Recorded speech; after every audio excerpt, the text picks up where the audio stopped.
Assalamualaikum warahmatullahi wabarakatuh. Selamat pagi. Perkenalkan, nama saya Muhammad Alvin Mahendra, NPM 5042471 dan dari kelas 2 IA20.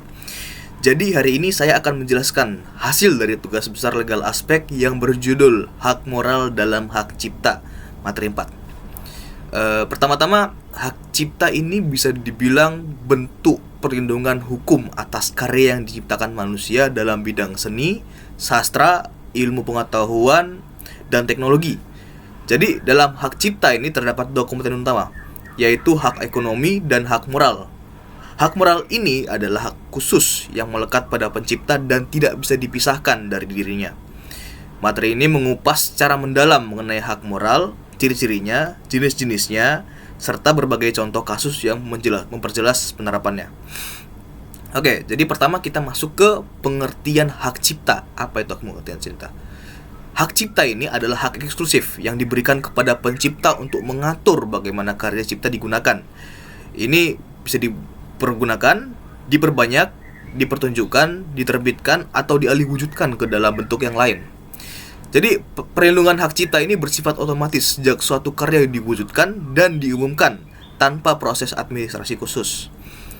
Terus, hak cipta ini memberikan ruang bagi pencipta untuk melindungi karya kreatifnya dari penyalahgunaan, pemalsuan, plagiarisme, dan pemanfaatan tanpa izin, dan seterusnya. Jadi perlindungan hak cipta ini tidak hanya melindungi aspek ekonomis, tapi juga memastikan penghormatan terhadap nilai dan identitas penciptanya. Terus, ada beberapa karya yang dilindungi. Ini mencakup, yang pertama itu ada ciptaan liter, misalnya novel, cerpen, biografi, artikel, semacamnya.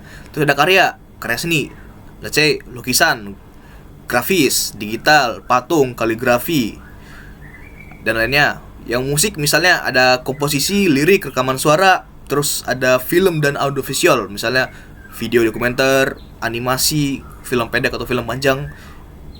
Dan masuk ke contoh konkretnya. Jadi, let's say ada seorang penulis blog yang menulis artikel berjudul teknologi masa depan deh. Terus meski hanya diunggah di blog sederhana, artikel itu otomatis dilindungi jadi punya dia. Terus ada lagi, misalnya seorang fotografer mengambil foto pemandangan dan mengunggahnya sebagai portofolio. Jadi foto itu nggak boleh digunakan secara komersial tanpa izin dari dia. Terus terakhir, let's say ada seorang siswa membuat short movie untuk tugas sekolahnya dia. Jadi karya tersebut tetap termasuk ciptaan punya dia dan dilindungi oleh hukum. Terus lanjut kita masuk ke ciri-ciri hak cipta. Jadi ciri-ciri ini penting dipahami agar jelas perbedaan antara hak cipta dan bentuk perlindungan kreatif lainnya. Yang pertama itu ada timbul secara otomatis, dalam maksud begitu karya diwujudkan secara nyata dan diumumkan, hak cipta ini berlaku. Lanjut, ini ada tidak memerlukan pendaftaran. Jadi pencatatan hanya membantu pembuktian, bukan syarat perlindungan. Lanjut, ada melindungi ekspresi, bukan ide mentahnya. Jadi ide cerita tentang robot melawat alien misalnya ya, itu tidak dilindungi, tapi novel atau film yang diwujudkan dari ide itu dilindungi. Lanjut, ada bersifat eksklusif. Jadi pencipta itu dapat menentukan izin, lisensi, atau larangan terhadap penggunaan karyanya dia. Dan lanjut, ada batasan waktu. Jadi hak ekonomi ini memiliki batas waktu perlindungan. Beda ya dengan hak moral yang bersifat melekat secara lebih permanen. Misal dari contoh kasus ciri-ciri hak cipta ini, misalnya kayak gini. Ada dua orang memiliki ide yang sama, membuat komik superhero deh. Yang dilindungi ini bukan idenya, tapi wujud karya komiknya dari masing-masing ini. Terus apalagi, misalnya ada lagu yang direkam di ponsel, sekalipun tetap dilindungi meski kualitasnya rendah, mau seberapapun jeleknya itu. Lanjut kita ke hak moral dalam hak cipta. Jadi hak moral adalah hal yang terkait dengan identitasnya, kehormatannya, dan integritas penciptanya. Hak moral ini menunjukkan bahwa karya bukan sekedar objek ekonomi, tetapi merupakan ekspresi pribadi pencipta itu sendiri yang perlu dihargai. Jadi beda dengan hak ekonomi tadi, hak moral ini nggak bisa dijual, nggak bisa dialihkan semasa hidup, dan harus dihormati meskipun hak ekonominya sudah dipindahkan ke pihak yang lain. Jadi hak moral ini memiliki kemiripan konsep ya dengan hak asasi manusia karena sifatnya yang melekat, pribadi, dan tidak dapat dicabut begitu saja. Jadi hak moral ini mengatur bagaimana nama pencipta itu harus dihormati, bagaimana keutuhan itu harus dijaga, serta bagaimana pencipta ini dilindungi dari atribusi palsu. Lanjut kita ke jenis-jenis hak moral. Yang pertama itu ada hak atribusi. Jadi hak untuk diakui sebagai pencipta dari satu ciptaan itu mencakup, yang pertama itu hak mencakup nama asli. Yang kedua, hak ini menggunakan nama samaran atau alias. Ketiga, hak untuk tampil anonim. Keempat, hak untuk menolak penghapusan nama dari karyanya dia. Terus yang kelima, dan masih banyak lagi sih, hak menuntut ketika orang lain mengklaim karyanya. Jadi contohnya kayak gini. Let's say ada fotografer yang karyanya digunakan dalam iklan. Jadi dia itu harus tetap dicantumkan sebagai pencipta, si fotografer ini. Terus let's say ada penulis komik yang menggunakan nama pena, apalah, Jono misalnya. Penerbit ini wajib menghormati identitas ini. Terus terakhir apa ya? Let's say ada programmer membuat skrip untuk perusahaan. Meski hak ekonomi yang dipegang oleh perusahaan, ia tetap berhak dicantumkan sebagai pencipta sumber kode. Lanjut kita ke hak integritas. Jadi hak untuk menjaga keutuhan ciptaan dari tindakan distorsi, mutilasi, atau modifikasi yang merusak reputasi atau visi kreatif dari pencipta. Jadi pelanggaran terhadap hak integritas ini dapat terjadi kalau karyanya ini yang pertama diubah maknanya, terus atau dipotong secara ekstrim, atau ditambahkan elemen yang merendahkan penciptanya, atau dicetak ulang dengan kualitas buruk, dan terakhir digunakan dalam konteks yang bertentangan dengan nilai penciptanya. Misalnya ada lukisan seorang pelukis terkenal dicetak ulang dalam kualitas rendah sehingga tampak buram dan merusak citra sang pelukisnya.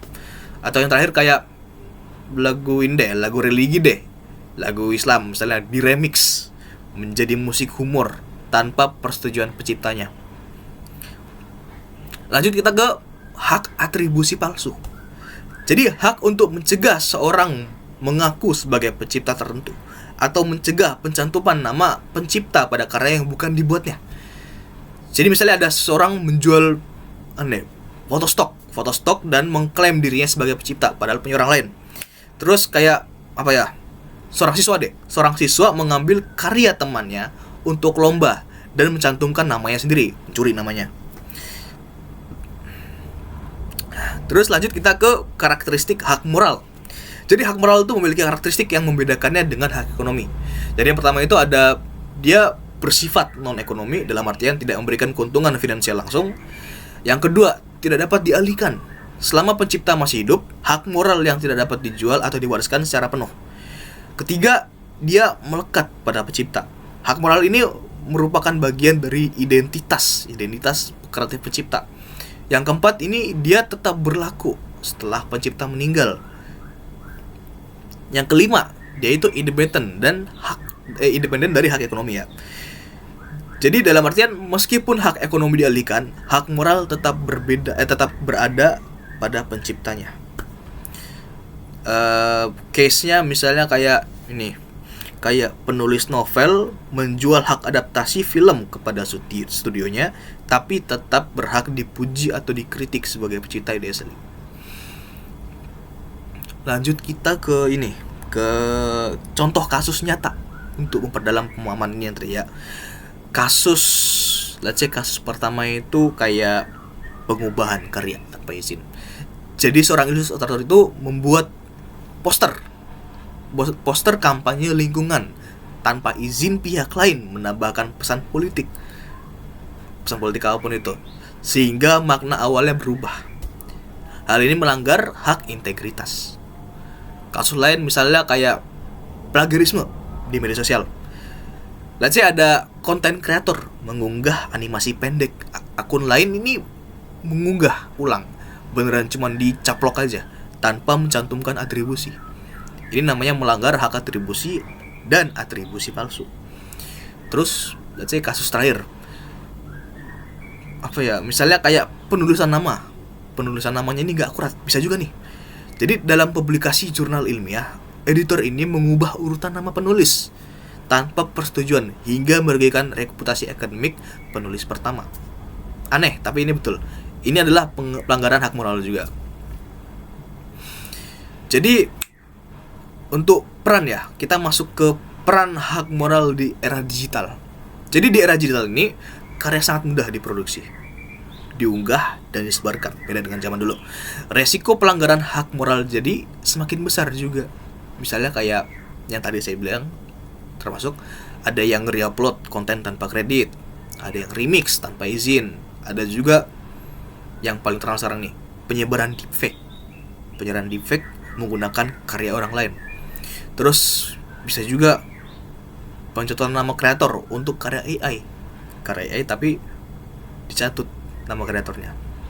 Terus yang terakhir misalnya kayak modifikasi berlebihan yang merusak makna awalnya.